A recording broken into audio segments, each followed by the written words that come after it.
Evrende yalnız mıyız sorusu sıklıkla sorulmaya devam ederken, şimdiye kadar dünya dışı varlıklarla karşı karşıya kaldıklarını ve uzaylılar tarafından kaçırıldıklarını iddia eden birçok kişi var. Türkiye'de yaşayan, ilk olarak 18 yaşında, daha sonra da 28 yaşında uzaylılar tarafından kaçırıldığını iddia eden bir kadın da bunlardan birisi. Muğla'da yaşayan ve şu an 34 yaşında olan kadın, 18 ve 28 yaşlarında uzaylılar tarafından nasıl kaçırıldığını, neler yaşadığını, uzaylıların nasıl göründüğünü ve neler hissettiğini anlattı. Bu tür videoların devam etmesi için kanalımıza abone olmayı ve bildirimleri açmayı unutmayın. O dönem Muğla'da yaşayan ve ismini vermek istemeyen kadın, 18 ve 28 yaşlarında uzaylılar tarafından alınıp gözleme tabi tutulduğunu söyledi. Amacının ilgi çekmek olmadığını dile getiren hanımefendi, uzaylılar tarafından kaçırıldığı o anları an be an detaylarıyla anlattı. Uzaylılarla ilk temasımda ilginç, ürkütücü ve korkutucu anlar yaşadım diyen kadın, 18 yaşında bir yaz gecesi dünya dışı varlıkların kendisini odasından nasıl aldıklarını ve sonrasında neler yaşadığını anlatmaya başladı.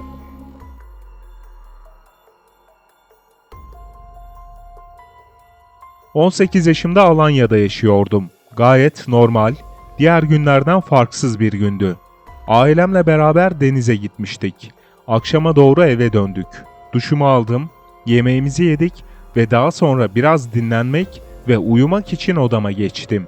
Benim odamdaki yatağımın baş tarafı balkon kapısına yakındı. Gece saat 2 sıralarında uykum geldi.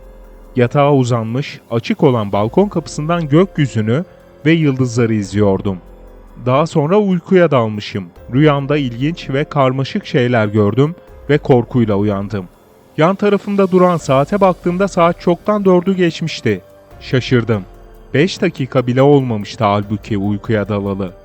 Tam o sırada balkon tarafında önce bir ışık yüzmesi gördüm. Işık yüzmesinin odamın içine dolduğunu fark ettim ama kımıldayamıyordum. Korkudan bağırmak istedim ama bunu yapmamı engelleyen bir şey vardı sanki. Daha sonra ışık yüzmesi daha da çoğaldı ve sanki kaydıraktan ters kayar gibi bir şeyin üstünde yukarıya doğru çekildiğimi hissettim. O an dizlerimin bağı çözüldü. Hayatımda hiç yaşamadığım bir korku yaşadım ancak içten içe de merak sarmıştı. Neler oluyor diyordum kendi kendime. Bir yandan da bu hisleri yaşarken ışık yüzmesinin kaybolmasıyla etrafıma baktığımda insanlara benzeyen ama bizim gibi olmayan canlılar gördüm. Bunların hayatım boyunca inanmadığım, inananlara acıdığım dünya dışı varlıklar olduğunu anlamıştım. Şoktaydım. Etrafımda insanlara benzeyen ama insan formunda olmayan canlıların yürüdüğünü, hareket ettiğini görüyordum. Kımıldayamıyordum. İlk önce 5 kişilerdi. Başımın üzerinde duran onların müdürü ya da amiri gibi bir şeydi. Hiçbiri kendi arasında konuşmuyordu ancak birbirlerini anladıkları belliydi. Konuşmadan nasıl iletişim kurabildiklerini düşündüm. Etrafı çok inceleme fırsatım olmadı ama ameliyathaneye benzer bir yerde olduğumu fark ettim ve bir kez daha panik oldum. Beni bir sedyeye yatırmışlardı. Başımın üzerinde duran uzaylı bana zarar vermeyeceklerini ve korkmamam gerektiğini söyledi. Bunu konuşarak yapmadı ama anlamıştım. En ufak şeyden bile korkabilen biri olmama rağmen ve çok fazla panik yapmama rağmen bunun üzerine garip bir dinginlik hissine kapıldım. Gayet sakindim. Sonra içeri bir uzaylı daha girdi. İşte o zaman tam olarak onları görme fırsatım oldu.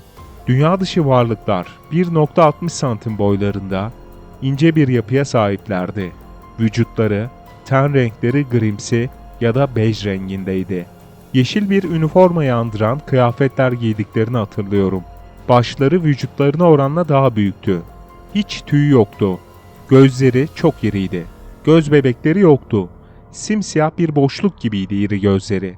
Burunları çok küçüktü ve ağızları da belli belirsiz şekildeydi. Kulaklarını hatırlamıyorum çünkü görmemiştim. Kolları çok inceydi ve parmakları uzundu. 3 tane parmakları vardı. İçeri sonradan giren başka bir uzaylı bana yaklaştı ve ayak ucumda durdu. Başımın üzerinde bekleyen uzaylı, "Bebeği var mı?" diye sordu. Ayak ucumdaki uzaylı elini karnımda dolaştırdıktan sonra "Bebek yok." dedi. Daha sonra canımın acımayacağını söyleyip ne olduğunu bilmediğim bir şeye enseme yerleştirdi. Arkamı göremiyordum ve enseme ne yerleştirdiklerine bakamıyordum, ancak gerçekten de canım acımamıştı. Bu işlemden sonra kendime geldiğimde yatağımdaydım. Yatağıma tekrar ne zaman döndüm, nasıl geldim ve uyudum bilmiyorum. Saate baktığımda saat henüz sabah 5 olmamıştı. Sanki daha az önce yatağıma uzanmış gibiydim. Korktum. O anda enseme bir şey yerleştirildiğini hatırladım ve ensemi kontrol ettim ama bir şey göremedim. Hemen annemle babamın odasına gidip onları uyandırarak ensemde ne olduğunu sordum. Annem, bir sinek ısırığını andıran bir kızarıklık olduğunu söyledi. Bir hafta kadar da o kızarıklık geçmedi. Tekrar odama döndüm. Neler yaşadığımı düşündüm, ürperdim. Anneme ve babama yaşadıklarımı anlatmamıştım çünkü bana inanmayacaklardı. Böyle bir şeye kim inanabilirdi ki? Ben bile uzaylılara inanmazdım ve bahsi geçtiğinde insanlarla dalga geçerdim.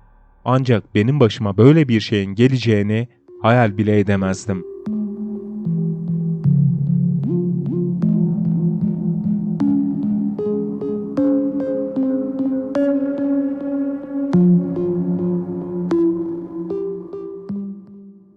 Aradan yıllar geçti ve 28 yaşında Ankara'da yaşıyordum. Düzenli bir hayatım, bir ilişkim vardı. Her şey yolunda ilerliyordu. Ta ki o geceye kadar. Yine sıradan bir gündü. İşten evime dönmüştüm. Yorgundum. Yemeğimi yedikten sonra yatağıma uzandım. Bu kez telefonda sevgilimle konuşurken yine bundan 10 yıl önce yaşadığım ışık hüzmesini fark ettim ve bu kez onun ne olduğunu anlamıştım. Aynı ışık hüzmesi ve yine aynı şekilde yukarıya çekildim ve sedye gibi bir şeyin üzerindeydim. Yine aynı ortam, bu kez ilk temasımdaki o dinginlik yoktu. Çok kötücül hisler duydum. Odada bulunan bu kez 7'den fazla uzaylı vardı ve telaşlı gibiydiler. Ve öfkeliydiler sanki. Yine bir tanesi "Bebek var mı?" dedi, diğeri "Bebek yok" şeklinde yanıt verdi. Bir tanesi arkama geçerek ensemde bir şeyler yapıyordu ve enseme koydukları şeyi alıp ayak bileğime yerleştirdiklerini fark ettim. Kendime geldiğimde yatağımdaydım ve zilin ısrarla çaldığını duydum. Açtım ve gelen sevgilimdi. Bana ulaşamadığı için korkmuştu. Durumu ve yaşadıklarımı ilk kez ona anlattım ve ayağıma takılan şey aklıma geldi. Ayağıma baktım ve yine sinek ısırığına benzer bir kızarıklık vardı. Bu kızarıklık bu kez aylarca devam etti.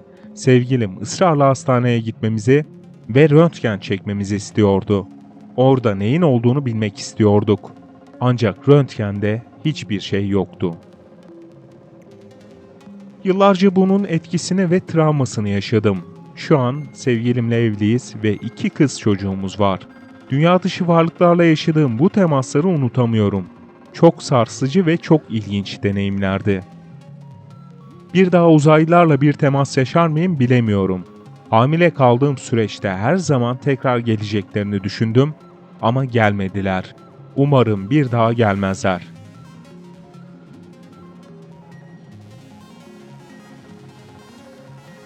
Muğla'da başlayan ve Ankara'da devam eden bu dünya dışı yakın teması tüyler ürperten cinstendi. Yine Türkiye'de yaşayan ve ismini gizli tutan 68 yaşındaki bir kadın da yaşadığı dünya dışı fantastik teması bizlere anlattı. Trabzon'un Of ilçesinde ikamet eden kadın, her zaman olduğu gibi yine gece saatlerinde yatağına girdi. Saate baktığında 23:15'i gösteriyordu ve bir anda o da sanki güneş doğmuşçasına apaydınlık oldu. Işık yüzmesinin ardından 68 yaşındaki kadın bir anda gözünü ilçedeki okulun yanındaki tenha yerde açtı. Kadın fantastik hikayesini şöyle anlatıyor. O anda oraya ne zaman ve nasıl geldiğimi hatırlamıyorum. Sanki bir anda oraya ışınlandım. Orada ayakta ne yaptığımı bilmeden beklerken yanıma yüzlerini göremediğim ince ve uzun yapılı 3 kişi geldi. Benle konuşmuyorlardı. Ancak onların nasıl oluyorsa anlayabiliyordum. Bana buraya az sonra bir araç gelecek ve ona bineceksin dediler. Araç dedikleri UFO'ydu ve geldi. Dikdörtgen şekilde hiçbir ışığı olmayan havada asılı duran UFO'dan metal, merdivenimsi bir şey indi. Ağır adımlarla merdiveni çıkarken arkama baktığımda 3 tuhaf görünümlü kişi kaybolmuştu. UFO'ya bindiğimde bu kez boyu çok kısa, kafatası gövdesine oranla çok büyük bir kişi geldi ve bana bir deftere benzeyen sağlık karnesi gibi bir şey verdi. Onu doldurmamı istedi. Onu doldurdum ve geri verdiğimde seni kaydettik, bundan sonra sık sık seni ziyaret edeceğiz dedi. Oradan sonrasını bulanık hatırlıyorum. Daha sonra gözlerimi yatağımda açtım. Yaşadıklarımın üzerinden en az 3 saat geçmiş gibiydi. Rüya ya da halüsinasyon gördüğümü sandım. Ancak yanında duran saate baktığımda şok oldum ve yaşadıklarımın gerçek olduğuna inandım. Saat 23:15'te. Yani ışık hüzmesini gördüğüm dakikaydı. Kendi kendime bu nasıl olabilir? 3 saatlik deneyim yaşamama rağmen nasıl hala saat 23:15 olabilir dedim. Korktum ve sabaha kadar uyumadım. O olayın ardından bir daha uzaylıları görmedim. 68 yaşındaki kadının anlattıkları da bir önceki hikaye gibi ürpertici ancak çok fantastikti. İki hikayede dünya dışı temasın açık örneklerini dinledik. Öte yandan dünya dışı temas sadece Türkiye'de yaşanmıyor. Dünyanın pek çok bölgesinde birçok kişi tarafından deneyimlendiği belirtilen bir durum. Amerika Birleşik Devletleri'nin Vermont eyaletinde emekli bir başsavcı yardımcısı olan Terry Lovelace, dünya dışı temas yaşayanlardan biri.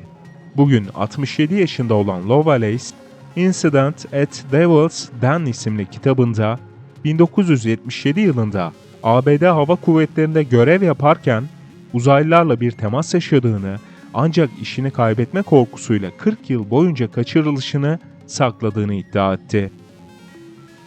Lovelace, Arkansas'ın kuzeyindeki Davis'ten Eyalet Parkı'nda Toby adında bir arkadaşı ve meslektaşıyla kamp yapıyordu. İkili bir gece ateşin başında oturmuş, cırcır böceklerinin ve kurbağaların sesleri arasında sohbet etmeye çalışıyordu. Bir anda bütün sesler kesildi ve ufukta 2 sokak genişliğinde siyah bir üçgen prizmadan çıkan 3 parlak ışık belirdi. Işıklar Terry ve Toby'ye doğru hareket etmeye başladı. Lovelace yaşadıklarını, mavi bir lazer ışını bizi taradı. Uykumuzun geldiğini hatırlıyorum. Uyandığımda arkadaşın Toby çadırdan dışarı bakıyordu. Üçgen prizma ise aşağıdaki çayırda ayakta duran 10-12 kişilik bir çocuk grubunun üzerinde dalgalanıyordu. Arkadaşıma, bu çocukların gecenin bir yarısında burada ne işi var diye sordum. Toby, onlar çocuk değil, bizi aldıklarını ve canımızı yaktıklarını hatırlamıyor musun dedi. Lovelace, Toby bunu söylediği anda UFO'nun içinde olduğu anların zihninde parça parça canlandığını da söyledi.